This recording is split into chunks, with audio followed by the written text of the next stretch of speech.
မေဟွန်းတစ်ခုရှိတယ်ဒီမေဟွန်းဟာလွန်ခဲ့တဲ့နှစ်ပေါင်း2600ကျော်ကတည်းကရှိခဲ့တယ်ဒီမေဟွန်းကိုဘယင်းတွေ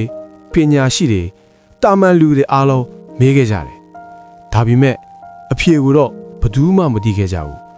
တချို့ကဖျားကအရင်လို့ပြောတယ်တချို့ကတရားကအရင်လို့ပြောတယ်တချို့ကတော့နှစ်ခုတုံးကအတူတူပဲလို့ပြောတယ်အခုကျွန်တော်ခမားကိုဒီမေခွန်းကိုမေးမယ်ခမားဖြေနိုင်ရဲ့လားဖျားနဲ့တရားဘယ်ဟာအရင်စော့ဖြစ်လာလဲဒီမေခွန်းရဲ့အဖြေကခမားထင်တာထက်ပိုနတ်နေတယ်ပိုပြီးကိုလည်းအံ့ဩစရာကောင်းတယ်ဒီဗီဒီယိုကိုဆုံးဝေါ်ကြည့်ရင်ခမားရဲ့ဘဝအမြင်တစ်ခုလုံးပြောင်းလဲသွားလိမ့်မယ်မြန်မာပြည်မှာဘုန်းကြီးကျောင်းပေါင်း6000ကျော်ရှိတယ်ဇေဒီပထိုးပေါင်းသိန်းချီရှိတယ်ရွှေသားတွေနဲ့မွမ်းမန်းထားတဲ့ဖျားတွေအနှံ့အပြားမှာရှိတယ်လူတွေကဖျားကိုတွားကြတယ်ပန်းတွေစီမီတွေရေချမ်းတွေကတ်ကြတယ်ဖျားကိုဥချကြတယ်ဖျားကိုကြော့ကြတယ်ဒါပေမဲ့ဖျားဆိုတာဘာလဲဖျားကိုဘာလို့ကိုးကွယ်တာလဲဖျားကဘယ်ကလာတာလဲဒီမေးခွန်းတွေကိုလူအများစုကမမေးကြဘူးသူတို့ကဖျားရှိတယ်ကိုးကွယ်ရမယ်ဒါပဲသိတယ်ဒါပေမဲ့ဖျားရဲ့အနောက်ကအမှန်တရားကိုဘယ်သူမှမသိကြဘူးတရားဆိုတာလဲဒီလိုပဲတရားစာဟုတ်တွေထောင်ကြည့်ရှိတယ်တရားဟောကြတယ်တရားနာကြတယ်ဒါပေမဲ့တရားရဲ့ဇစ်မြစ်ကိုဘယ်နှယောက်သိတယ်လဲဒီတစ်ခါတော့ကျွန်တော်တို့အစအဆုံးကိုပြန်သွားမယ်ဖျားမဖြစ်ခင်အချိန်တရားမရှိခင်အချိန်ဘာမှမရှိသေးတဲ့အချိန်ကိုပြန်သွားမယ်ဘာမှမရှိသေးတဲ့အချိန်သိပ္ပံပညာရှင်တွေကပြောတယ်လွန်ခဲ့တဲ့နှစ်ပေါင်း30.8 ဘီလီယံလောက်က Big Bang ဆိုတဲ့ပေါက်ကွဲမှုကြီးဖြစ်ခဲ့တယ်အဲ့ဒီကနေစัจ java ကြီးစတင်ခဲ့တယ်ဒါပေမဲ့အဲ့ဒီမတိုင်ခင်ကဘာရှိခဲ့လဲဘာမှမရှိခဲ့ဘူးလားအဲ့ဒီအချိန်တုန်းကဖျားဆိုလားရှိခဲ့လားတရားဆိုလားရှိခဲ့လားဘာမှမရှိသေးတဲ့အချိန်မှာဒီနှစ်ခုကရှိနေနိုင်လားဒီမေခွန်းအတွက်အဖြေကိုလွန်ခဲ့တဲ့နှစ်ပေါင်း2600ကျော်ကဘောဒီဘင်အောက်မှာထိုင်နေတဲ့လူတစ်ယောက်သိခဲ့တယ်လွန်ခဲ့တဲ့နှစ်ပေါင်း2600ကျော်ကဟိမဝန္တာတောင်းချေမှာမင်းသားတစ်ပါးရှိခဲ့တယ်နာမည်ကတိတ်တထသူ့မှာရွှေနန်းတော်ထုံးဆောင်ရှိတယ်မိဖုရားလှလှလေးလည်းရှိတယ်တားငယ်လေးလည်းရှိတယ်လူဖြစ်ရကြိုးနှံ့အောင်စီးစိမ်လေးနဲ့ပြည့်စုံတယ်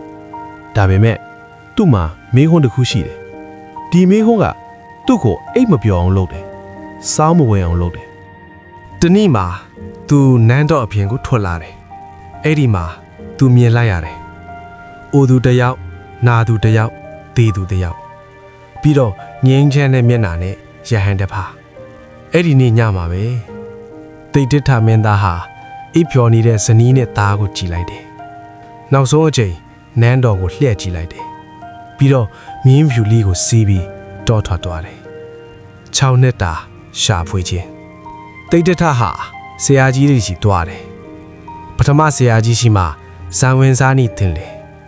မကြဘူးဆရာအဆင့်ကိုရောက်သွားတယ်ဒါပေမဲ့ဒါဟာသူရှာနေတဲ့အဖြေမဟုတ်ဘူးဒုတိယဆရာကြီးစီမှလည်းဒီလိုပဲဇံအဆင့်ကိုရောက်တယ်ဒါပေမဲ့ဒါဟာဒုက္ခရဲ့အဆုံးလားမဟုတ်ဘူးသူသိတယ်နောက်ဆုံးမှဥရုဝေလတောကိုရောက်လာတယ်ကင်္ဂါမိတ်ကနဖူးမှာသူဆုံးဖြတ်လိုက်တယ်ဒီမှာပဲကျင့်မယ်ဖျားမဖြစ်ရင်မထဘူးနောက်ထပ်6နှစ်သူကျင့်တယ်ပြင်းပြင်းထန်ထန်ကျင့်တယ်ဒီနေ့ကိုနှမ်းစီတစီစမ်းတကွန့်စားရုံနဲ့ကျင့်တယ်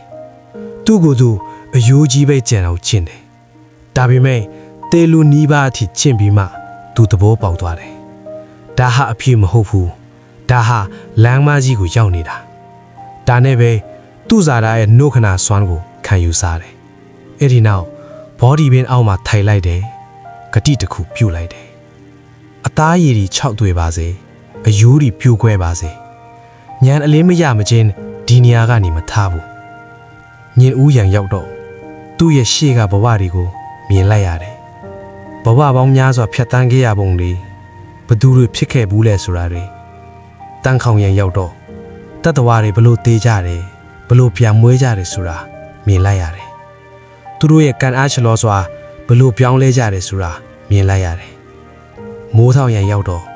သူမြင်လိုက်ရတယ်ဆင်းရဲတာကိုလည်းမြင်တယ်ဆင်းရဲတဲ့အကြောင်းရင်းကိုလည်းမြင်တယ်ဆင်းရဲချုပ်တဲ့အခြေအနေကိုလည်းမြင်တယ်ဆင်းရဲချုပ်ဖို့လမ်းစဉ်ကိုလည်းမြင်တယ်အဲ့ဒီမနက်ခင်းမှာတိတ်တထဟာတိတ်တထမဟုတ်တော့ဘူးသူဖျားဖြစ်သွားပြီဂေါတမဗုဒ္ဓဖြစ်သွားပြီဒီလိုနဲ့ဖျားဖြစ်ပြီးနောက်ရတပတ်ပေါင်းများစွာကြာတဲ့အထိဗုဒ္ဓဟာဘောဓိပင်အနီးမှပဲဆက်နေတယ်သူတိလိုက်ရတဲ့အမှန်တရားကိုဆင်ခြင်နေတယ်ဒီတရားကနယ်နံလွန်းတယ်တိဖို့ခတ်လွန်းတယ်သူတွေးမိတယ်ငါဟောရင်လူတွေနားလေကြမလားဒါမှမဟုတ်ငါ့ကိုယူတယ်လို့ထင်ကြမလားတိတ်တိတ်နေရင်ကောင်းမလားဒီအချိန်မှာဗြဟ္မမြင်ဒီဆင်းသက်လာတယ်ဒူးထောက်ဒီရှောက်တယ်အရှင်ဘုရားမျက်စိအနှဲငယ်ရှိတဲ့သူတွေရှိပါတယ်သူတို့နားလည်နိုင်ပါတယ်တရားဟောတော်မူပါ တောင်းလည်းပဲဗုဒ္ဓဟာပါရဏသီကိုကြွတော်မူတယ်အဲ့ဒီမှာမိဂရာဝုံတော်မှာယဟန်ငါးပါးကိုတွေ့တယ်သူတို့ဟာအရင်ကဗုဒ္ဓနဲ့အတူကျင့်ဘူးတဲ့သူတွေအဲ့ဒီနေ့မှာပဲဗုဒ္ဓဟာပထမဆုံးတရားကိုစတင်ဟောတယ်ဒီတရားကိုဓမ္မစကြာတရားတော်လို့ခေါ်တယ်ဒီတရားမှာသစ္စာ၄ပါးကိုရှင်းရှင်းလင်းလင်းဟောတယ်အခုမှအဖြေပေါ်လာပြီအခုကျွန်တော်တို့မိကုန်းကိုပြန်ကြည့်အောင်ဖျားနဲ့တရားဘယ်ဟာအရင်စထစ်တာလဲတချို့ကပြောမယ်ဖျားကအရင်ဖျားရှိလို့တရားဟောတာဖျားမရှိရင်တရားဆိုတာဘယ်ကမှပေါ်လာမှာမဟုတ်ဘူးတချို့ကပြောမယ်တရားကအရင်တရားရှိလို့ဖျားဖြစ်တာတရားမရှိရင်ဖျားဆိုတာဘယ်ကမှသိလာမှာမဟုတ်ဘူးဒါပေမဲ့အဖြစ်အစစ်ကဒီနှစ်ခုလုံးကအတူတူပဲတစ်ခုမရှိရင်တစ်ခုမရှိနိုင်ဘူးမီးမရှိရင်အလင်းရှိမလားအလင်းမရှိရင်မီးရှိမှန်းဘယ်သူသိမလဲမီးနဲ့အလင်းဟာအတူတူပဲဖျားနဲ့တရားလည်းဒီလိုပဲဖျားဆိုတာတရားကိုစားတရားဆိုတာဖျားရဲ့အသက်ဒီနှစ်ခုကိုခွဲခြားလို့မရဘူးလူတွေမေ့နေတဲ့အချက်ဒါပေမဲ့ဒီနေ့ခေတ်မှာလူအများစုကဖျားကိုပဲဖူးတယ်ဖျားကိုပဲကိုးကွယ်တယ်တရားကိုတော့မေ့နေတယ်ဖျားကိုပန်းကတ်တယ်စီမီးကတ်တယ်ဒါပေမဲ့တရားကိုမကျင့်ဘူးဖျားကိုဥချတယ်ဒါပေမဲ့တရားကိုမလိုက်နာဘူးဖျားရှင်ကိုတော်မြတ်မိန့်ခဲ့တယ်ငါ့ကိုပန်းကတ်တာထက်တရားကျင့်တာကပိုမြတ်တယ်ငါ့ကိုဥချတာထက်တရားနာတာကပိုကောင်းတယ်ဘာလို့လဲဆိုတော့ငါဟာတရားပဲဒီတော့ဖျားနဲ့တရားဘယ်ဟာရင်လဲအဖြေကဘယ်ဟာမှအရင်မဟုတ်ဘူးဒီနှစ်ခုလုံးဟာအစင်အမဲအတူတကွရှိနေတယ်တရားရှိလို့ဖျားရှိတယ်ဖျားရှိလို့တရားရှိတယ်တရားကိုသိတဲ့သူဟာဖျားဖျားသိတဲ့အရာကတရားဒါကြောင့်ဖျားကိုရှာတာထက်တရားကိုရှာပါတရားကိုတွေ့ရင်ဖျားကိုတွေ့မယ်တရားကျင့်ရင်ဖျားနဲ့အနီးဆုံးမှရှိနေမယ်ဒါဟာလွန်ခဲ့တဲ့နှစ်ပေါင်း2600ကျော်ကဘောဒီဘန်အောက်မှာလူသားတစ်ယောက်တီးလိုက်ရတဲ့အမှန်တရားပဲဒီနေ့အထိဒီအမှန်တရားကမပြောင်းလဲဘူးထာဝရတည်ရှိနေတယ်တရားကျင့်ခြင်းသည်ဖျားဘူးခြင်းပင်သည်ဒီဗီဒီယိုကိုအဆုံးထိကြည့်ရှုပေးတဲ့အတွက်ကျေးဇူးတင်ပါတယ်ခင်ဗျားရဲ့အမြင်ကို comment မှာရေးခဲ့ပါနောက်အပတ်မှာနိဗ္ဗာန်ဆိုတာဘယ်လိုနေရာမျိုးလဲဆိုတာတင်ဆက်ပေးမှာမို့ like and subscribe လုပ်ရန်မမေ့ပါနဲ့